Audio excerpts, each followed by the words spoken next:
उत्तर प्रदेश में विधानसभा चुनाव नजदीक है। ऐसे में पिछले कई महीनों से जो कयास लग रहा था कि आखिर उत्तर प्रदेश का कैबिनेट मंत्रिमंडल विस्तार कब होगा, उस पर कल देर शाम विराम लग गया जब उत्तर प्रदेश सरकार ने अपने मंत्रिमंडल का विस्तार कर दिया। इसमें अगर बात करें तो कुल 7 मंत्रियों ने शपथ ली है। एक मंत्री कैबिनेट मंत्री के रूप में, बाकी 6 मंत्री राज्य मंत्री के रूप में शपथ ली है। कैबिनेट मंत्री के रूप में शपथ लेने वाले कांग्रेस से भाजपा में शामिल हुए जितिन प्रसाद हैं, जिनको कैबिनेट मंत्री बनाया गया है, और इसके अलावा 6 अन्य लोगों को राज्य मंत्री बनाया गया है। जिन 6 अन्य लोगों को राज्य मंत्री बनाया गया है उनका भारतीय जनता पार्टी और इसके साथ साथ आरएसएस से पुराना जुड़ाव रहा है। वो काफ़ी कद्दावर नेता अपने अपने इलाकों के माने जाते रहे हैं और बीजेपी से काफ़ी पुराना उनका जुड़ाव रहा है। उनमें अगर बात करें तो जिस तरीके से संजय गोंड को बनाया गया है राज्य मंत्री, इसके अलावा अगर बात करें तो संगीता बलवंत को बनाया गया है, धर्मवीर प्रजापति को बनाया गया है, दिनेश खटिक को बनाया गया है, पलटू राम को बनाया गया है। और इसके अलावा अगर बात करें तो जो पूरे जातीय समीकरण है इसको खास तौर से ध्यान रखा है उत्तर प्रदेश में बीजेपी ने और खुद मुख्यमंत्री योगी आदित्यनाथ ने, क्योंकि जो 7 मंत्रियों ने शपथ ली है इनमें एक मंत्री ब्राह्मण रहे हैं जो कि जितिन प्रसाद हैं, और इसके अलावा 6 जो अन्य राज्य मंत्री के तौर पर शपथ लिए हैं इनमें 3 ओबीसी समुदाय से आते हैं, और इसके अलावा 2 अगर बात करें तो एससी समुदाय से आते हैं और एक संजय गौड़ एसटी समुदाय से आते हैं जो कि सोनभद्र के रहने वाले हैं और ओबरा से विधायक हैं। उनकी जो जनजातीय क्षेत्रों में पकड़ है वो काफ़ी महत्वपूर्ण मानी जाती है। और जिस तरीके से सोनभद्र में पिछले 2 सालों पहले विवाद हुआ था ज़मीन को लेकर और उसमें जो गोलियां चली थी, कई लोगों की मौत हुई थी, उसके बाद प्रियंका गांधी भी पहुंची थी, राजनीति अपने चरम पर हुई थी। उसके बाद जनजातीय क्षेत्रों में उनकी जो पकड़ है संजय गोंड की वो काफ़ी महत्वपूर्ण मानी जाती है और इसीलिए उनको यहाँ पे मंत्रिमंडल में जगह दी गई है। इसी तरीके से अगर बात करें तो संगीता बलवंत गाजीपुर से आती हैं, वो भी भारतीय जनता पार्टी के साथ उनका पुराना नाता रहा है और उनका जो परिवार है वो आरएसएस से भी जुड़ा हुआ रहा है, तो उनकी भी जो है मौजूदगी दर्ज कराई गई है उत्तर प्रदेश के मंत्रिमंडल विस्तार में। अगर आप देखें तो पूरा सोशल इंजीनियरिंग का जो है खासा ख्याल रखा गया इस मंत्रिमंडल विस्तार में। 7 मंत्रियों में से एक ब्राह्मण चेहरा, चूंकि जितिन प्रसाद को पहले ही बीजेपी ये वादा करके लाई थी कि अगर वो भारतीय जनता पार्टी में शामिल होते हैं तो उनको न सिर्फ एमएलसी का पद दिया जाएगा बल्कि राज्य के अंदर कैबिनेट मंत्री का पद भी दिया जाएगा। भारतीय जनता पार्टी ने वो वादा पूरा किया। कल जितिन प्रसाद को कैबिनेट मंत्री बनाने के साथ साथ राज्यपाल के पास, जो राज्यपाल की तरफ से मनोनीत होने एमएलसी, उनमें भी उनका नाम भेजा गया। इसके अलावा अगर बात करें तो जो 6 अन्य लोगों को बनाया गया है राज्य मंत्री, उनमें अगर देखिए तो जातीय जो समीकरण है उसको साधने की पूरी कोशिश की गई है, क्योंकि जब केंद्र में मंत्रिमंडल विस्तार हुआ था तो यहाँ पे भी जातीय समीकरण को काफ़ी ध्यान में रखा गया था और अब जातीय समीकरण को उत्तर प्रदेश सरकार ने, उत्तर प्रदेश बीजेपी संगठन में भी काफ़ी ख्याल रखा गया। और 2 लोग जो एससी समुदाय से आते हैं उनकी अपने अपने क्षेत्रों में, अपने अपने समाज में खास पकड़ मानी जाती है, अपने अपने एरिया में, और यही कारण है कि उनको शामिल किया गया एक संदेश देने के लिए कि बीजेपी सभी लोगों का ख्याल रखती है, चाहे वो किसी भी जाति से आते हो, किसी भी समुदाय से आते हो।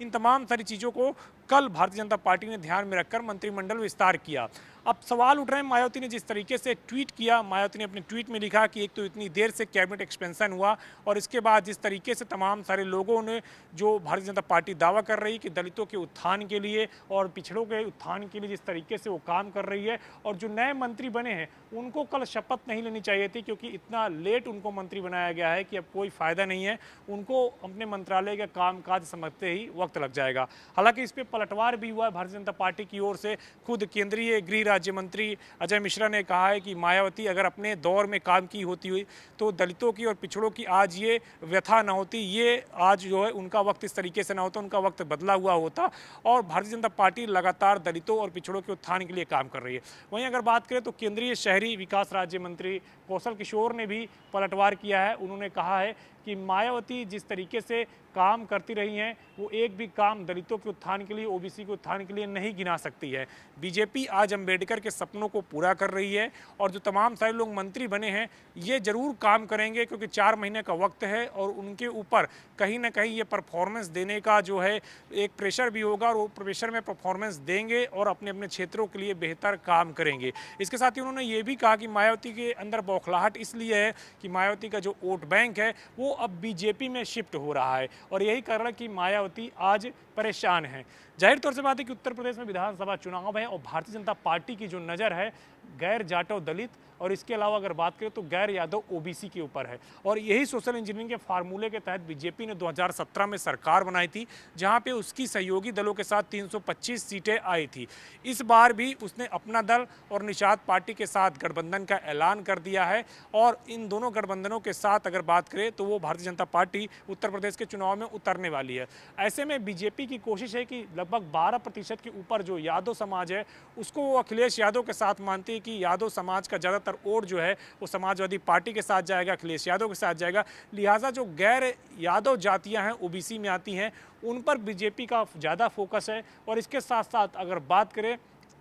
तो जाटव समाज, जो कि जाटव समाज को ये माना जाता है कि वो मायावती का कोर वोट बैंक है, बीएसपी का कोर वोट बैंक है, तो लिहाजा जाटव समाज के अलावा जितने भी दलित वोट हैं इनको किस तरीके से बीजेपी अपनी पाले में लाए, इसको लेकर बीजेपी लगातार तमाम तरह जाति और बिरादरी के लोगों के बीच में पहुंच रही है, उनको प्रतिनिधित्व दे रही है पार्टी के अंदर, संगठन के अंदर, जिससे कि उनके जातियों में संदेश जाए कि उनकी जातियों का ख्याल भारतीय जनता पार्टी ही रखती है और उन जातियों को वोट बीजेपी हासिल कर सके। और यही कारण है कल जब कैबिनेट एक्सपेंशन हुआ तो उसमें तमाम तरीके से जातियों को भी खास तौर से बीजेपी ने और इसके अलावा उत्तर प्रदेश की योगी सरकार ने भी खास ध्यान रखा। अभी अगर मौजूदा स्थिति में बात करें तो उत्तर प्रदेश में अब जो मंत्रिमंडलों की संख्या है वो 60 हो गई है, 60 मंत्री हो गए हैं उत्तर प्रदेश में। 60 में अगर बात करें तो सबसे ज़्यादा स्वर्ण मंत्री हैं, यानी कि जो 28 के करीब वो स्वर्ण मंत्री हैं। इसके अलावा 23 जो है वो पिछड़ी जाति से आते हैं, 8 दलित समुदाय से आते हैं। ये उत्तर प्रदेश मंत्रिमंडल का जो विस्तार हुआ है इसके बाद की ये स्थिति है।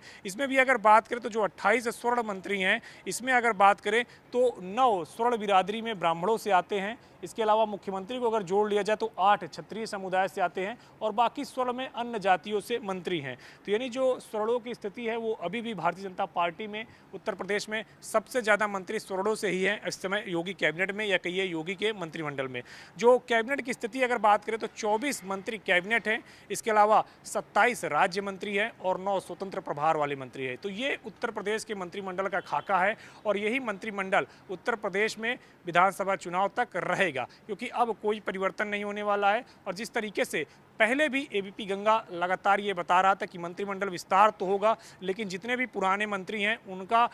जो मंत्रिमंडल से उनको हटाया नहीं जाएगा, उनको मंत्रिमंडल में ही रखा जाएगा। जो नए मंत्री बनेंगे वो रिक्त पदों पे बनेंगे, किसी भी मंत्री को उनके पद से नहीं हटाया जाएगा। और यही कल हुआ, कल जब मंत्रिमंडल विस्तार हुआ तो जो रिक्त पद थे उसमें मंत्रिमंडल के जो है बनाया गया, उनको मंत्रिमंडल का पद भरा गया, लेकिन जितने भी पुराने मंत्री थे उनको हटाया नहीं गया। अब चूंकि सभी मंत्री बन गए हैं, अब जाहिर तौर से बात है कि बीजेपी फुल मोड के साथ चुनावी में जा रही है और चुनाव की तैयारियों में वो पूरी तरीके से लग गई है। संगठन के स्तर से देखिए, सरकार के स्तर से देखिए, दोनों स्तर से बीजेपी काफ़ी आगे दिखती है तमाम सारे अपने विपक्षी दलों की तुलना में, क्योंकि बीजेपी का जो चुनाव मैनेजमेंट है वो काफ़ी मजबूत है और बूथ लेवल पर जो उसके कार्यकर्ता है वो काफ़ी मजबूत हैं। अब ऐसे में सवाल ये उठता है कि जो तमाम सारी अन्य विपक्षी पार्टियां हैं वो किस तरीके से बीजेपी से टकराएंगी। हालांकि अखिलेश यादव अपनी अलग तैयारी कर रहे हैं, बीएसपी अपनी अलग कर रही है, कांग्रेस अलग कर रही है, लेकिन जो अगर बात करें मुख्य जो दो दल रहेंगे जो चुनाव में एक दूसरे के सामने टकराएंगे वो रहेगी समाजवादी पार्टी और भारतीय जनता पार्टी। क्योंकि बीएसपी का जिस तरीके से 2017 में सीटें आई थी उसके बाद से हर कोई उसको कम आंक रहा है। कांग्रेस की हालांकि कोई भी चुनौती नहीं मानता है कांग्रेस को, क्योंकि पिछले कई सालों से देखा यह गया है कि कांग्रेस उस तरीके से फाइट नहीं कर पाई है इलेक्शन में। महज 5 से 7, 5 से 10 सीटों के बीच में वो सिमट जाती है। और पिछले चुनाव में भी उसे 7 सीटें मिली थी, जिसमें से उसके 2 विधायक कहीं ना कहीं कांग्रेस के खिलाफ हो गए हैं, जिसमें से एक रायबरेली सदर सीट से हैं अदिति सिंह और दूसरे अगर बात करें तो दिनेश सिंह। ये दोनों कांग्रेस के खिलाफ लगातार बयानबाजी कर रहे हैं और मौजूदा वक्त में 5 ही ऐसे विधायक बचे हैं जो कांग्रेस पार्टी के साथ खड़े हुए हैं। अब देखना है कि कौन किस तरीके से परफॉर्म करता है, लेकिन बीजेपी ने सोशल इंजीनियरिंग के फॉर्मूला चला, अपने तमाम सारे बूथ लेवल पर, संगठन लेवल पर तमाम सारी मजबूती के साथ काम कर रही है और चुनाव में वो अपनी तैयारियों को लेकर काफ़ी आगे बढ़ गई है। अब देखना यह है कि जब 2022 का विधानसभा चुनाव होता है तो बीजेपी को कितनी सीटें अर्जित होती है, क्या वो पिछले बार के 300 प्लस के रिकॉर्ड को फिर से एक बार अर्जित कर पाती है या फिर उससे कम सीटें आती है, या फिर किस तरीके से उसका चुनावी नतीजा रहने वाला है। बहरहाल उसकी जो तैयारियां हैं वो बाकी विपक्षी पार्टियों की तुलना में काफ़ी आगे है। अब फिलहाल के लिए इतना ही, बाकी और खबरों के लिए देखते रहिए आप एबीपी गंगा।